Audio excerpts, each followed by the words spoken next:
Palit tayo ng stabilizer sa Toyota. Ayos na. Wala, yung kabila, huwag tayong pahirapan. Nako, medyo ano yan.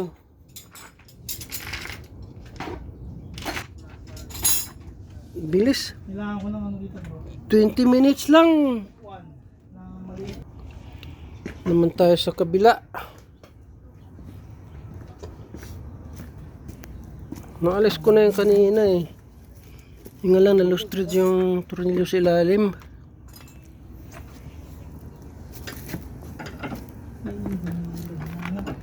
Warranty to. Meron. Yeah. Alala mo yung kay Arnold na 1 taon na mahigit. Tabi ko ngayon. Tapos naipapalit niya. Papalitan ulit nila ng bago to. Oo, kasi original yan eh. Oo. Ang kagandahan eh. Yan o. Original ito nabili ko. Sabi naman sa akin.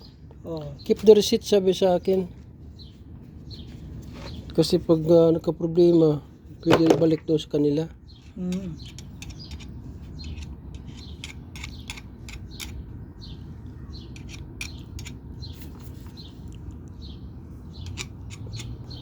Magandang weather ngayon bro.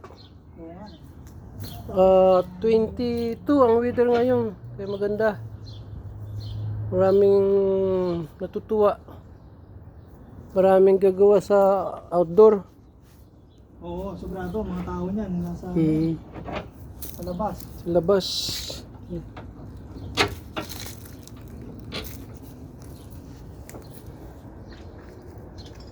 Ganyan dito sa Canada. Summer is treasure nga, sabi nila. Mm. Dito sa Toronto is maganda ang weather dito.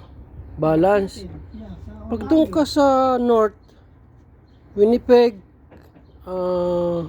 Calgary, yan, talagang 8 months ang lamig doon. yeah. Dito naman sa Vancouver, maganda rin kasi yung snow doon, manipis. Wow. Kasi napunta na ako Vancouver eh. Mas gusto ko naman ng Vancouver kaysa sa Winnipeg at saka Alberta. Yung nga lang, sa Vancouver, mataas din ang standard of living doon. Parang dyan sa, sa Toronto, Oh. GTA, mahal dyan. Tayo dito sa Hamilton, medyo katamtaman lang ang standard of living dito.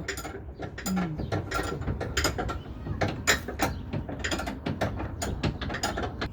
Ayos na. Ay, pitan na lang yung mga gulong. Yan. Tapos, kabila din. Oh. Bilis. Palit kami stabilizer. Alright.